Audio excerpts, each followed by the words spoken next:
Good morning, everyone. Hope everyone had a safe and great Thanksgiving. I hope that you guys didn't eat too much turkey. I think I've got to go on a diet because of everything that I ate at Thanksgiving. So I'm gonna have to work really hard now.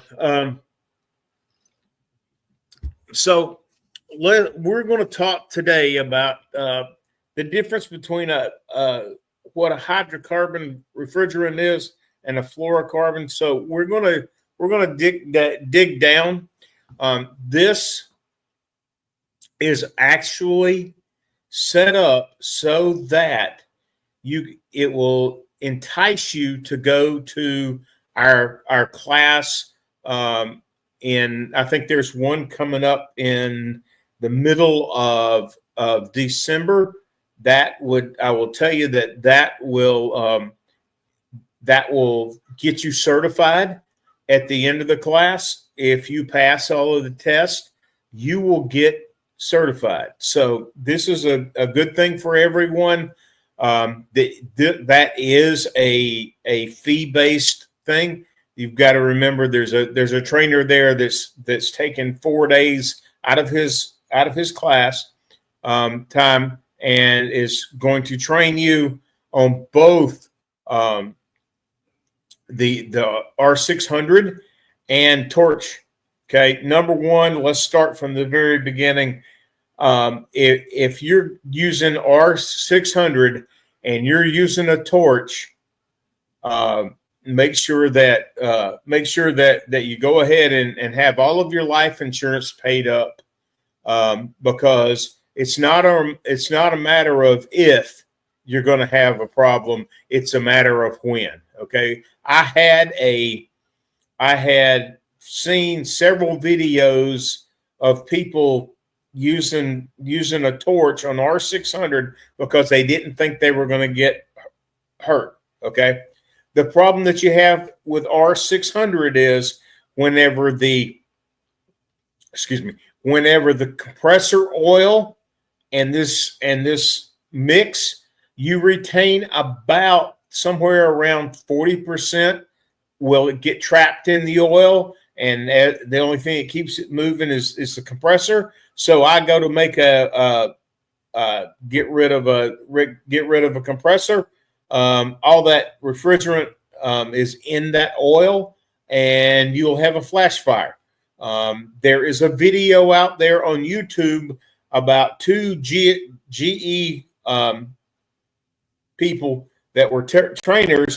They actually, as a test scenario, they took it and they put it out in a field, and they simulated what would happen with the refrigerant, and it actually just blows up. So please be careful. Do not use your torch whenever you're using R600. Okay, we're going to go ahead and we're going to get started. All right, so this is an agenda. This actually came from Vulcan Lokring. Jesse gave me this. Like I said, this is just to entice you to make sure that if you're going to use R600, that you use it safely. It's a little taster, a little tease. You'll get the full blown program at the class. Like I said, I believe there's one in December, about the middle of December. If you go out and you go to Encompass Training, you can find it out there. So let's go ahead and talk about. We're going to start with an introduction. Then we're going to get our hydrocarbon safety lecture. Then we're going to take a break here.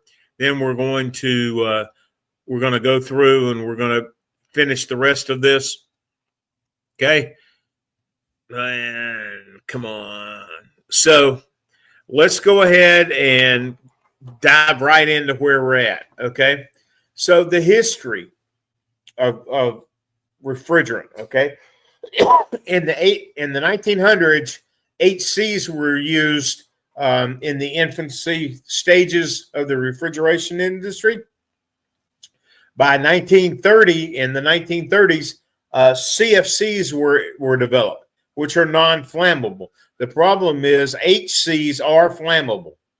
Hydrocarbons are flammable, and the CFCs are not flammable. Okay, so they reduced all of the HC components, that all of the refrigeration components that used HCs.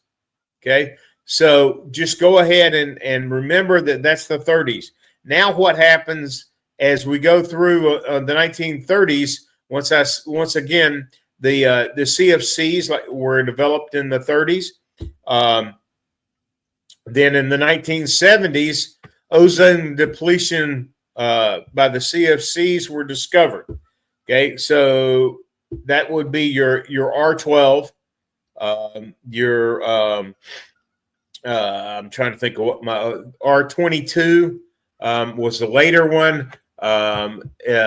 So we discovered that there was a huge hole being created in the atmosphere. Okay, so the Environmental Protection Agency, with all of its know-how, in the 1980s, they came about, and you now have to be certified. In the 70s, it started at the very end of the 70s, about 1970, 78. That was whenever I started in the business, and I had to get certified so that I knew how to safely handle R12, R22. I think it was 502 that we were using. Those were the ones whenever I came into the business, and it all depended on what it was. If I was doing a refrigerator in a home, it was an R12. Okay, you can't even buy those anymore. The last ones that I saw were literally off of what was that? It's not Amazon, but the other ones, and you can't find them, can't find it anymore. The last time I saw it, it was around $1,000 to even see it. Which is where we're headed with 134A. That's gotten where it's super expensive because they don't make it anymore. Okay, so in the 70s, we discovered the ozone depletion. In the 80s, HFC and HC started to replace our CFCs. Okay, and by the year 2000, we launched HC ice machine ice cream cabinets. Okay, in 2005, over 50,000 HC cabinets were in use in Europe. Okay, in 2020, over 500 million HC appliances worldwide were in use. Okay, so we've gone from the 1930s up to 2020. Okay, as we go down, I'm going to show you that there are standards that have been put into place by the Environmental Protection Agency, and all the manufacturers have to abide by that. So hence our new refrigerant that we have. Okay, so here's a ozone depletion factor. Excuse me. Like if you see R12, it has a 1.0 ozone depletion factor. If you look at R134A, these are the ones that we're phasing out now.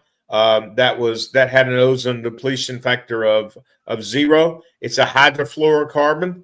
If you go to a R600, that's a hydrocarbon. It has an ozone depletion of 0, and we have a GWP of 3. Okay, so that's what we want. 290. If you look there, 290 is a hydrocarbon. It has a 0 ozone depletion factor, and it also has it's less than 3. So that's where we're headed. So if we look at our 2000 GWP baseline, okay, we have by 2019 we had a 90% that we had to meet. That has come in. If you look at 2024 is our next step down. Okay, the US EPA rule 2023 went into effect. We've got to get it down to under 1200 GWP.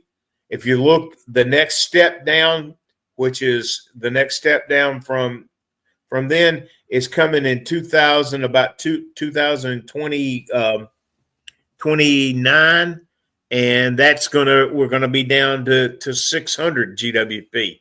Okay, in 2034 we got to get it down to less than 20%. Then in 2000 and this is all speculation now. If they find something out, you have to remember this can be changed. Okay, but this is things that you need to remember and what things are stepping down. Okay, so common flammable refrigerants, R32, it is required to recover it. ASHREA 34 classification is an A2L. Okay, R600 is an A3. It doesn't require. It does not require you to recover it. Same thing with 290. It's an A3, and it does not require you to recover it. I will tell you this: you have got to take care of this refrigerant. I can't. You can't have anything near an open flame. There are things out there that you don't realize that could ignite this. This runs on the same thing as the principle of gasoline. Okay, it's not the liquid that kills you. It's the vapors that will actually ignite and cause you problems. So I take my R600, I recover it, even though it says you don't have to recover it. I will tell you that I don't necessarily use a bag to recover it, but I still recover it. And then I take it outside where it's free, open. There's plenty of breeze. Never put it. I try to not to ever release it in. I can't release it in the house. There's too many other things that can cause it to explode. Okay. So for me to get an ignition, okay, I have to have 3 combinations all in sync. Okay, I have to have fuel, I have to have air, and I have to have the ignition. Okay, so the fuel would be your R600. The air would be the oxygen. Okay, and then your ignition factor could be something as simple as if you have a vacuum pump and it's not brushless, that can ignite the flame.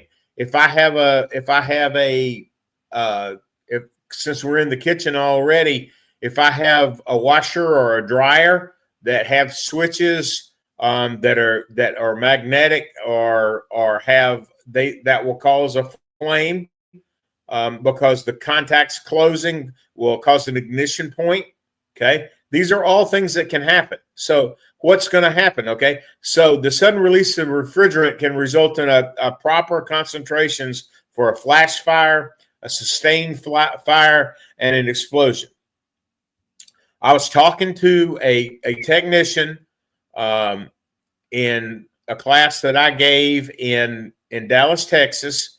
That technician had a somebody that was working for him, and he had recovered,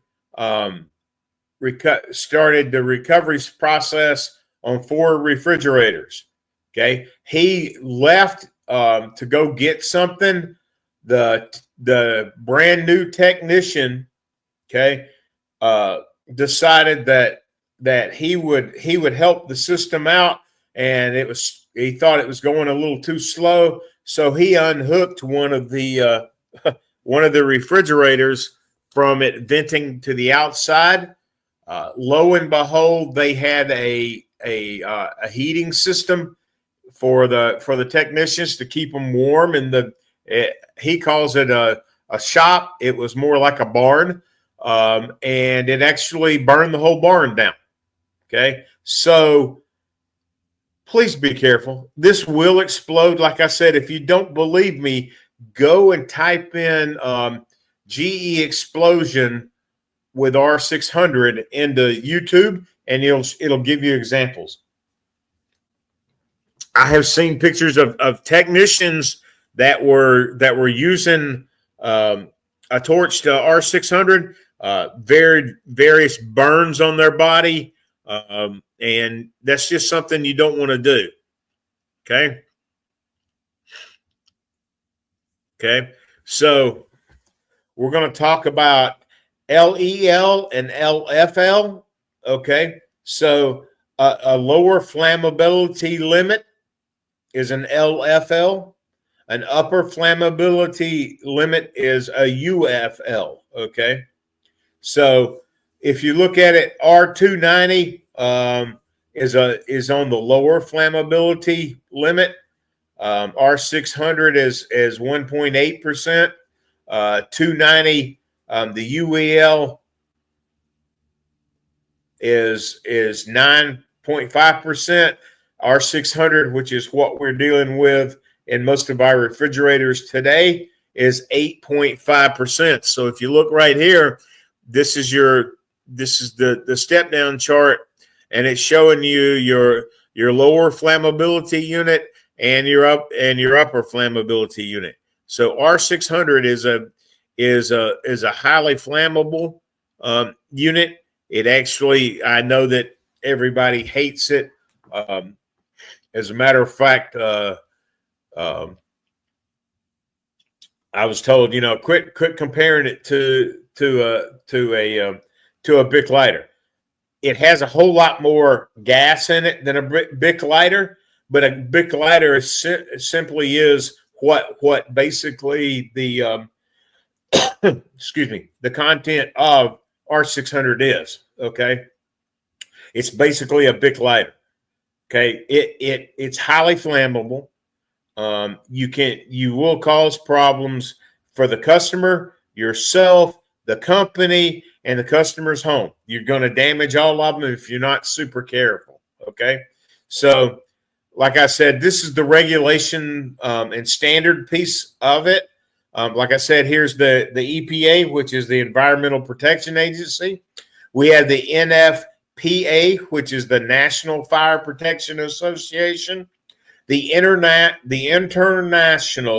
Organization for Standardization is ISO.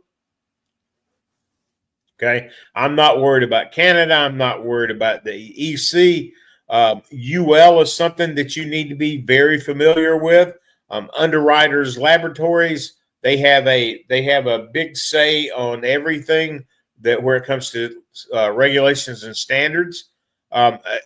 The International Electromechanical Commission is the IAC, and then of course the American Society of Heating, Refrigeration, and Air Conditioning Engineers. That's the ASHRAE.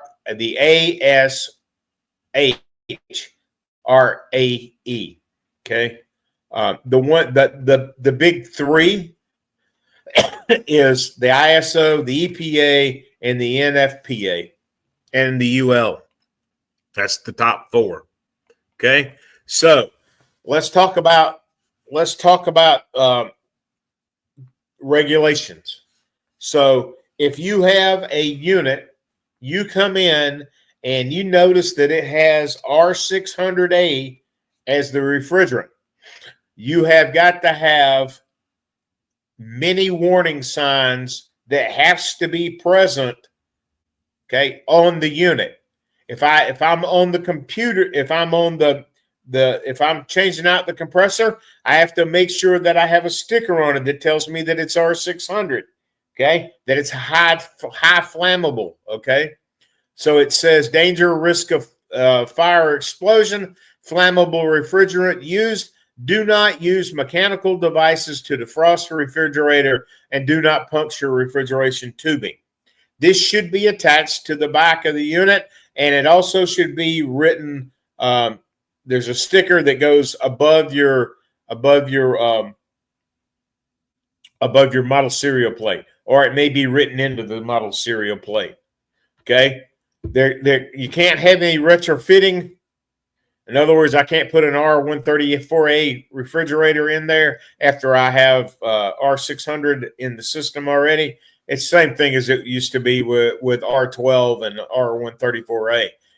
You couldn't retrofit it. Now, did they come out with a retrofit for it? Yes, they did. They came up with 88. So that made it. I could change it from an R12 to an R134A compressor. Okay. All labels and match have to meet the UL specifications. Okay, there are stickers on the back of your unit whenever I go to replace it that tells me that it's R600, and that I have to be very careful. Okay, here's a picture of the information that should be on your refrigerator. If you look at this one, it shows you that it's an R600. The one thing that I do not see is the label that's supposed to be attached. It could be that it's written down in this NSE and the SA. Okay, that may be where that's located. So all of these are your safety resources. Of course, AHAM is an American home appliance manufacturer. Okay, several of them we don't really use in the U.S., but this is an example of your safety resources. You can go out and type in AHAM in your search engine. That'll take you to the AHAM site. You can type in what you're looking for your AHAM, and it'll help you. It'll help give you any problems that you could expect. Okay. So, number one, these are my pre-checks. All right. This is the AHAM recommended practices. Okay. Mitch has one more that he also uses that's not in this. Okay. So I'm going to verify the refrigerant, and I'm going to review all of the MSDS sheets. Okay. So everybody in your truck should have a MSDS. If I'm driving around with any refrigerant, I'm required to carry that in my truck. Okay. If I get stopped and I don't have my MSDS sheets, I get written up. And it doesn't come out of the company. It comes out of it did come out of my check, out of my information. I mean, it came out of my paycheck. Okay. Combustible leak detector. You've got to have a combustible leak detector. Okay. Dry powder fire extinguisher. It's required if I transport it. I also take it in with me whenever I go into the customer's house. Mine is not that large. Mine is, I can get away. It's a small one, about this tall. Okay. So I can carry that in with me with all of my tools, my combustible leak detector. Okay. I've got to have a tubing cutter. I can't use a torch. Okay. I have to have a well-ventilated area, and I have to eliminate any ignition sources. Okay. If Mitch is going to do this, one of the things that I'm going to do is I'm going to keep a fan close to me to blow any refrigerant that comes out of my way, so I don't have an ignition source. Okay. So let's talk about our ignition sources. All right. There are several obvious ignition sources. Okay. Burning materials, cigarettes, candles, anything like that. All right. My toaster, my range, my dryer, electric or gas. Like I said, you run the risk that if I'm not careful, I'm going to really start a fire. Okay. Torches and spark lighters. Those are your obvious. Then the things you don't think about. Okay. If I have a vacuum pump, which we all do, if it's not a brushless vacuum pump, guess what? It's an ignition source. Okay. Recovery equipment. I'm trying to think. If you have an old, you can't use it anymore with this unit, but if you had an old dial charge that you plugged in and it heated the refrigerant up, that would be an ignition source. Timers, switches, contactors, etc. In every single range, every single oven, the switches for your exhaust fan for the house, in the kitchen. There's your ignition source. Even down to static electricity. We're getting to the point now where we have a whole lot of buildup of static electricity because we have closed the house up.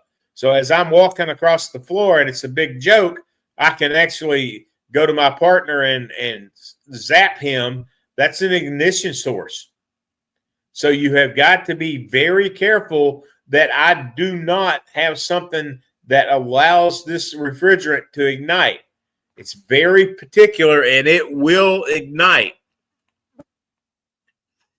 Okay, so here's your AHAM recommended practices for my leak detection and my line repair.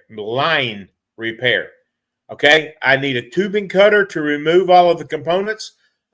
They want soap bubbles or a certified leak detector. I'll tell you, go ahead and spend your money and get your certified leak detector. That's what you need. Dry nitrogen, you don't really need dry nitrogen. I always keep it in my truck, but I still don't use it most of the time. The only time I use dry nitrogen is whenever I'm trying to blow a restriction out, and that's how I use my dry nitrogen. Okay, I have to constantly monitor for a flammable environment. Okay, what kind of flammable environment was? I saw a picture of a technician that actually caught the house, the kitchen on fire because he had a flash point and it ignited the curtains and almost burned the whole house down. That's not a good thing because your boss is not really happy if that happens. Okay, so leak detection and line repair. This is the AHAM recommended practice. Okay. Purge gases to the exterior environment. Like I said, I capture mine in a bag. There is a bag that you can get from Vulcan Lokring. You can get it from the parts house. Of course, you can get it from Encompass, which is where we want you to buy it. But you need something to trap it in. One of the things that you got to remember is if I'm sitting here, let's say that I'm in an apartment complex, okay, and in my apartment complex, I vent it to the outside. Well, that's great, but what happens if I have, they don't allow smoking inside of your apartment complex? Let's say somebody's outside smoking, and I have now vented my R600 outside, which is perfectly fine, but it's leaking out. The person smoking has a cigarette. That cigarette is an ignition source. So now I have now caused the problem of an exterior ignition source. Okay, so do not use external heating devices to defrost. Okay, I can't use if I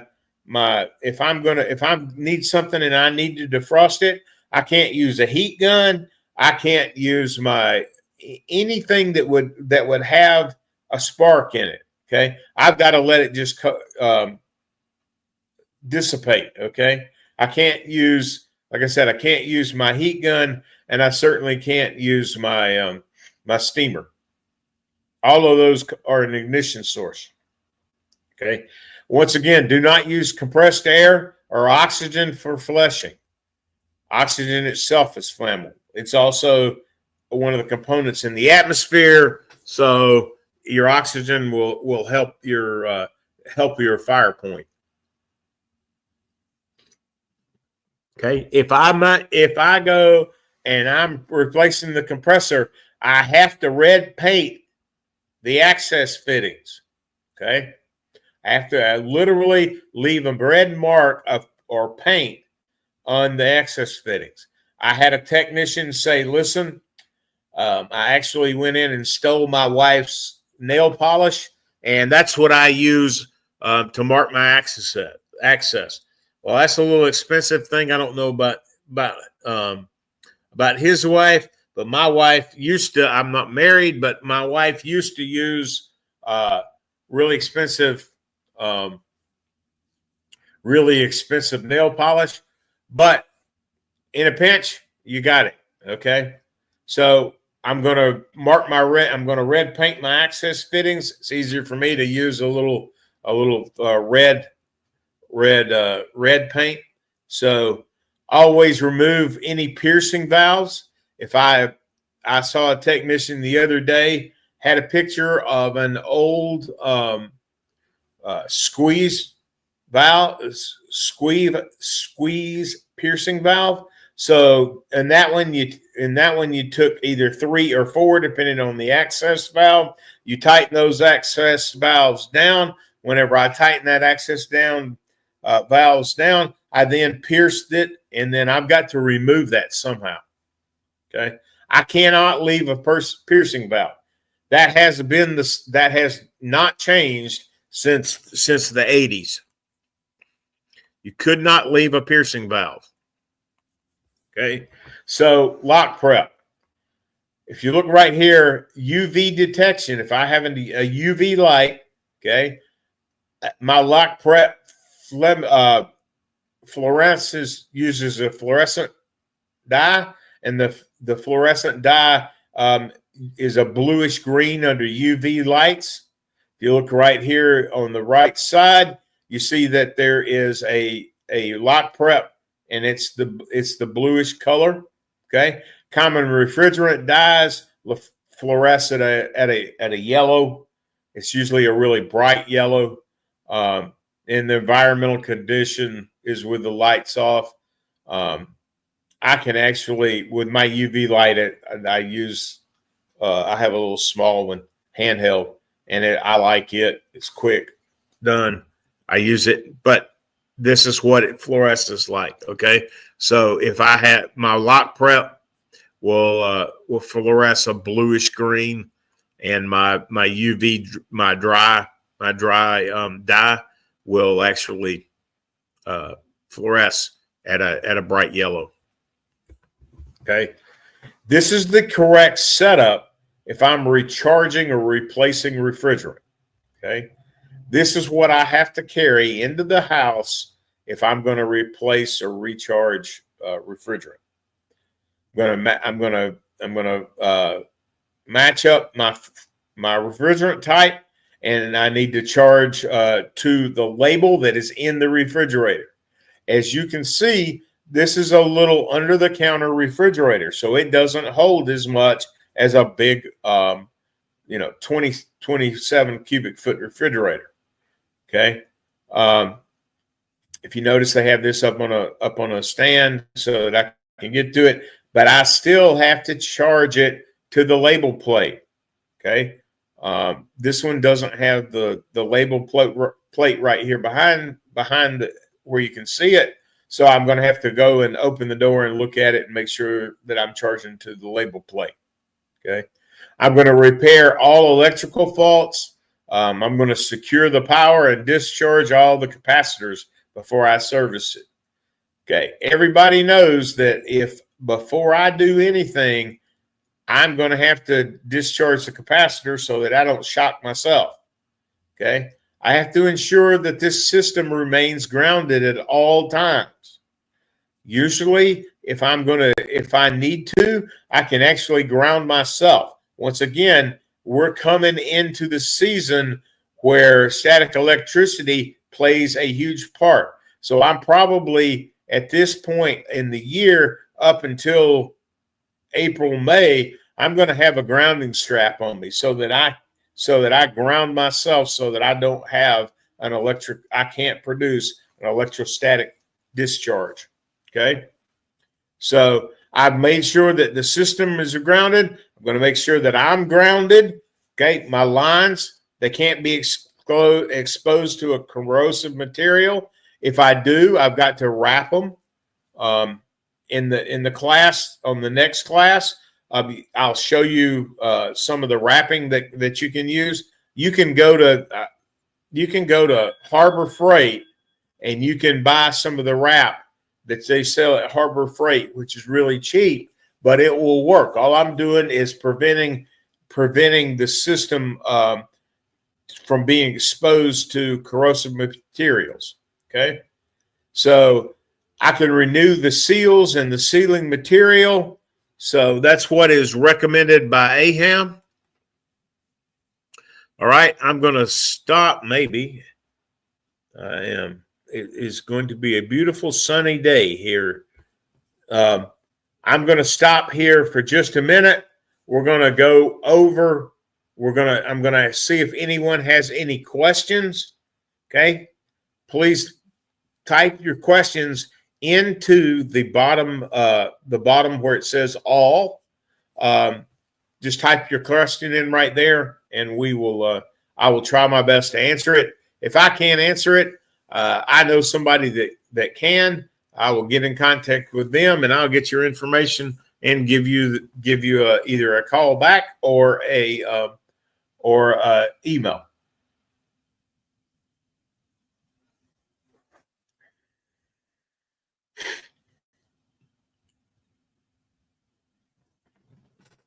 On the very bottom of the screen, you'll see that my phone number, my name, my phone number, my email is right there.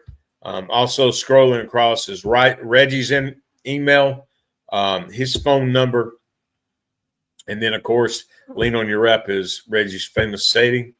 Download any Easy Stock program from either your Apple store or your Google Play store. Okay, does anybody have any questions? Going once, going twice. Okay, let's go ahead and we're going to get back. We're going to go on and begin. Okay, so refrigeration removal. We've kind of been through this a little bit. So I've got to maintain my ventilation. I have to be properly grounded. The unit itself has to be grounded. And like I said, if I'm doing this time of the year, I'm actually going to ground myself. Okay, I have a grounding strap that was in my refrigeration kit, and I'll use that to ground myself. Okay, so I've got to make sure that I am properly grounded. I'm going to verify the venting. Okay. So, like I said, I vent into a bag, and I got that from Encompass. I purchased the bag, and I'm certified for R600, so I can now do that. I keep that out in my truck. I go out, and whenever I bring all my tools in, that's one of the things that I have. I roll it up and it stays. Okay. So a temporary vessel for release, that would be my bag that I roll up. Okay. Compatible hoses and sufficient length. I have not said anything about this, but I will tell you that you can't use your 134A, your 290. You got to have R600 hoses. You can't mix refrigerants. You know, I used to do, like I said, I used to do R12, 134A, 502. I'm trying to think what the other refrigerant, well, R22. I could mix all those refrigerants, but I don't want to mix R600. Okay, so I'm gonna use the compatible hoses and my sufficient length. I will tell you that Encompass has this whole kit that I keep. Of course, it's not free, but go to Encompass. They can give you a price on the kit. If I'm going to do it, I'm going to do it right. There's nothing worse than me destroying a refrigerator, and I don't have the money to replace it. Okay, so once again, I had told you about a safety label. Okay, this is one of the safety labels. There's one that you have that's the long one that we were talking, that I showed you whenever I was looking at the whenever I was showing you the label. This is another one, R600A. This should be in at least 2 places around so that it catches the technician's attention. If you don't put this on there and it's missing, guess what? You're the one that they come to and say, hey, you didn't have the right safety labels on. You didn't have any safety labels on. We're going to fine you, and it's not cheap anymore. Okay? So I'm going to make sure that my safety labels are in place and intact. If the customer has scratched it off and you can't really tell it, put another label on it. The other thing that I have to have red markings on the process tube. That tells the technician behind me that I have actually, I have vented this unit already, and I have the red marks are there to let him know that we have been into the system already. All right. So I'm going to make sure that my installed ventilation features are intact. Said I use a bag. My compressor oil may still retain residual refrigerant. So and the one thing to remember is PSI does not normally always mean zero refrigerant. Okay. The main thing about the residual oil, the compressor oil, it can contain up to 40 to 50%. Okay. That's what the oil can cause my issue with my flash fire. All right. This is your kit. Okay. The Lokring solder-free tubing kit connections. Okay. It comes with everything here. This is the old style. They have come out with a newer style kit. The kit is, they dropped the price because the price, part of the price was this kit. This kit was a heavy duty, will not rupture kit. You could stand on this kit and it wouldn't bother it. It's one of those, I can't think of it. The Air Force uses a lot of them. I have several hunting cases that have this, that's like that's made out of the same material. Okay. One of the other things that they've changed a little bit, if you see the tube in the back, I think it's 30 feet of tubing. That one you may get it or you may not. They are, when the brand new ones all come out, they're going to remove the 30 something feet. It's going to be a shorter run. Okay. But this is everything I need. All right. It's got my gauges. It's got it's got everything that I could possibly need. I've got my scale. If I'm charging at on the liquid side, it's got I can charge that. It's got the adapter so that I can flip the tube upside down, just like you used to have to do with an R134A to charge on the liquid side. So I have a liquid extraction disc. I have an R600A extraction valve. I have ball valves and tees, valve core depressors, and hoses. All come in this kit. If you don't know, LP is low pressure, HP is high pressure. So this manifold gauge, I screw it in, both the low pressure and the high pressure side, and I'm ready and set to go. Okay. So once I get all of this done, okay, I'm going to perform a safety check just to make sure that I'm not going to lose. I'm not going to have anything. If this is the first or second time that I'm going to do this, I am definitely going to perform my safety check. If I've done this, 5 times for the last 10 days, I'm probably, once I get to that point, I'm probably very familiar with it, and I make sure that as I'm hooking it up, I make sure that I'm hooking it up properly. Okay. I'm going to monitor with my leak detector. So as I'm sitting there behind the refrigerator, I've got my leak detector. I've got my leak detector turned on, because if something happens and something has a leak in it, I want to know about it. Once again, I can prevent an issue, fire, flash fire. We can help prevent that by using my leak detector and just sitting it in the corner. Okay. I also have my fire extinguisher right there with me. That way that if something does happen, I can suppress the fire, and maybe I can keep having an issue. So I'm going to run the refrigerator for 5 minutes to warm up the oil. That helps to get it to break down, to get rid of some of the refrigerant that's trapped in the oil. I'm going to install a suction gauge manifold. Okay. I'm going to install a discharge hose with pierced valves. I'm going to route the weighted end outside, and at that point I can pierce the dryer. If you see this setup right here on the right, that's exactly the setup that I'm going to use, so that I can make sure that I have no problem.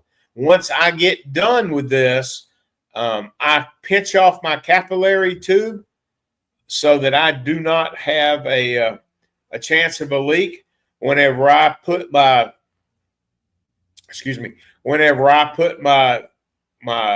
valve back in, okay, I'm going to tighten that up.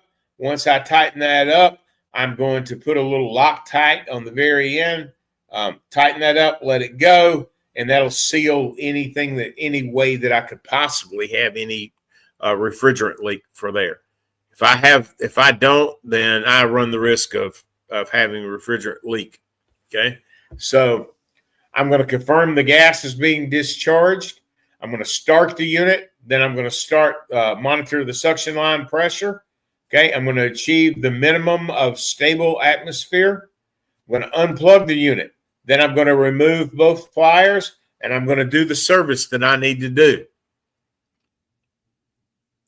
Okay, then I'm going to keep watching everything. I'm going to perform safety checks, and I'm going to monitor my progress. My connection to the system is the same. I'm going to confirm the gas is being discharged. I'm going to passive recovery only, no external heat sources. We had talked about using your heat gun or your steamer to help get everything moved in the system, getting it down. So you can't do that anymore. You can only have a passive recovery. All right. I'm going to close all the open ports prior to transporting. If I'm going to transport my compressor, what I usually do is replug it, put the plugs back in it that I can, and because, like I said, I still have refrigerant in there, in the oil itself. I cannot get rid of all of it. So I have closed my ports prior to my transportation of the unit, of the parts. Okay. I'm going to my connection. I'm going to inspect my connections to both sides of the system. Like I said, it's required. So I have my high side and my low side. If I do a passive discharge slash assisted discharge slash passive recharge, and then I repeat that. So I have a passive discharge. That's where I just let it go flow by its own rate. Then I plug the unit in. That helps my assisted discharge. Then I unplug it again, and then I move all that refrigerant back. And all I'm going to repeat that this 3 steps until I have all of everything in the unit out. So once again, you have to be very careful about your trapped refrigerant, which is in the oil. Okay, this is the way that I am going to use this unit. Once again, my vacuum pump cannot have brushes in it. It has to be a brushless vacuum pump. Okay, so my thread extension adapter to the bottle is for charging. I've got the valve closed. For a liquid charging, which is over 40 grams, use the liquid adapter with a bottle turned upside down. Goes without saying. Like I said, it's the same thing that you've been with your 30-pound tanks of Freon that you have. Okay. So I'm going to connect the equipment as it's shown. This actually comes in the kit that you buy. It is the greatest. It's the greatest thing, just so that I can go through and make sure that I have everything, especially the first couple of times, and make sure that I have everything done properly. It's exactly the way that it's supposed to be done, and then I can make sure that I have no issues with refrigerant discharge or recovery. Okay, so warm up my vacuum pump. I'm going to use my extraction adapter. That's going to remain closed. Okay, I'm going to open all the valves, record the lowest vacuum reading. I'm going to perform a leak test, and then I'm going to isolate the vacuum pump. The vacuum pump with an anti-siphon has to have an anti-siphon device. Okay, then I'm going to suck everything out of the system that I can get. Okay. Then I'm going to, once I complete all of that and it's done, I'm going to open the core valve depressor, conduct an evacuation for a minimum till I get 29.90% vacuum is maintained. I'm going to isolate the vacuum pump, monitor for pressure rise. If none in the system, I'm ready to charge. So if you look at the right, that should be your 29.9 HGs of vacuum. Okay, so like I said, I'm going to shut it all down whenever I think that I'm ready. Shut it all down, and I'm going to make sure that I have nothing that rises. If I have something that rises, I have to find my issue. Okay. For my system with over 40 grams, I liquid charge it. Okay. I close the high pressure manifold valve. If I have it connected, I close the ball valve to the extraction adapter. The ball valve to the vacuum pump remains closed. Okay. Then I'm going to place my bottle on my scale. Once I do that, I'm going to tear that down to 0. I'm going to open the extraction valve on the bottle itself, and I do not move anything on the. I keep that as steady as possible, on this from this point on. Okay, I'm going to open the ball valve. I'm going to fill half the charge. I'm going to energize the compressor. I'm going to cycle the ball valve until my charge is reached. So I'm going to cycle it on, cycle it off, cycle it on, cycle it off. And then I'm going to close the extraction valve. I'm going to open the ball valve once less than 0 BAR PSI has been reached.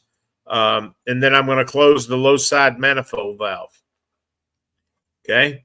Liquid charging system is not recommended for charges under 40 grams. If you do, you can warp the valve to the compressor and you have a whole lot more problems. Okay. So I'm going to close the high pressure manifold valve. If I have it connected, I'm going to close the ball valve to the extraction adapter. The ball valve to the vacuum pump remains closed. I'm going to install the liquid distractor disc. Then I'm going to place the bottle on the scale, and once again I'm going to tare it to 0.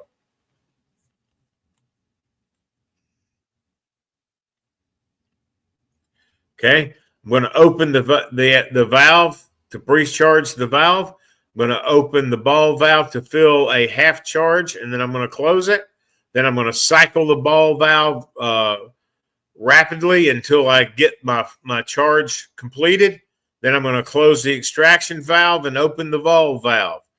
Once again, I'm going to wait 1 minute. Then I'm going to start the compressor once less than 0 bars has been reached. And I'm going to close the left side manifold valve. All right. I'm going to verify that the compressor is running. Then after that, I'm going to crack open the valve core depressor at the dryer. I'm going to open the high pressure manifold valve, slowly open the low pressure manifold valve until both gauges read the same pressures. Then I'm going to close and remove the valve core depressor. All right. Once I do that, I'm going to open the valve core depressor to remove it. Okay. Then I'm going to apply lock prep to the threads, which is what we had already talked about. I'm going to install the caps. If an more permanent seal is desired, I can crimp the tubing in near the Schrader valve just to help me make sure that I don't have anything that slips through. Okay. So after I do that, I'm going to apply red paint to the service port. Okay. Does anybody have any questions? If you have any other questions, you can go to www.vulcan.com. This gives every information that you need. There are several presentations there. Not only are the presentations there, but you have several things that I can review if I have any questions as a technician. All right. So we're right at 58 minutes. So now what we're going to talk about is our Encompass. Thank you for making sure that we have technicians that we're able to train at no charge, except for any that you'll be notified that there is a charge that has to be the fee that has to be charged. Like I said, the main one that I've seen is the 4-day class. That way they have, because you're getting served breakfast and lunch. So that right there is almost worth the price of admission. Okay. The last thing that we're going to talk about is Easy Stock. If you have never used Easy Stock, I see that we have one person left in the class. If you have never used Easy Stock, okay, I'm going to tell you, please download it and try it out. Okay. What does Easy Stock do? The Easy Stock app is designed for me to keep track of my parts. I can tell you that every time I was a technician, I wish that I had this. Every time I went to the truck, I knew I had a generalized idea of where that part should be. But with Easy Stock, I know exactly where my part is. Okay. I literally will take my Easy Stock out, go out to my truck, look at it. It will tell me exactly where that part is located. I go out to the truck, I take and check that app, shows me where my part is. I go right to that part, and now I don't spend 5 minutes going through trying to find the part. Okay. Depending on your van, you can break this up to have as many points of origin, many points for where to put stuff as you want. Like I tell everybody, my van, I had 3 shelves in my van. Okay. So, or 3 sets of shelves in my van. My first one right behind my driver's seat, that's where I kept most of my small parts. Okay. My next one down was where I kept my medium-sized parts. My last thing that I did, my other side, which was on the passenger side, right behind where the door opens. Okay. I used to keep my compressors, my pumps, my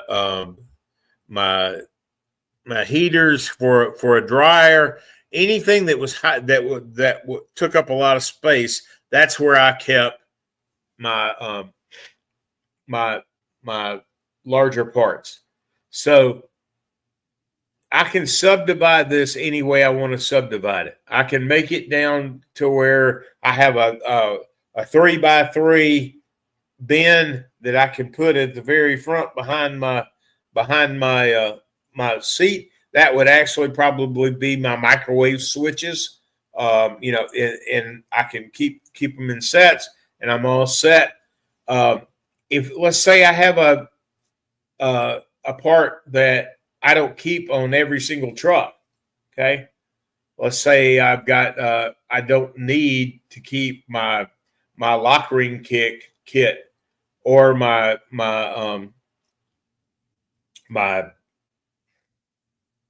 vacuum pump, my gauges, all of that stuff. If I don't keep that on my truck, I can label all of that through the Lokring. I mean, through the Encompass Easy Stock app. I can label all of that. I can put it in a place that I put it, and then that helps me to make sure that I keep track of where everything is. The other thing, as a technician, I always wanted to know, what are my fast moving parts? And you know what? It may be that instead of I have my right behind the driver's seat, that may be where I put my fast moving parts. It's up to you. That's the great thing about this app. It's up to me to where I place it.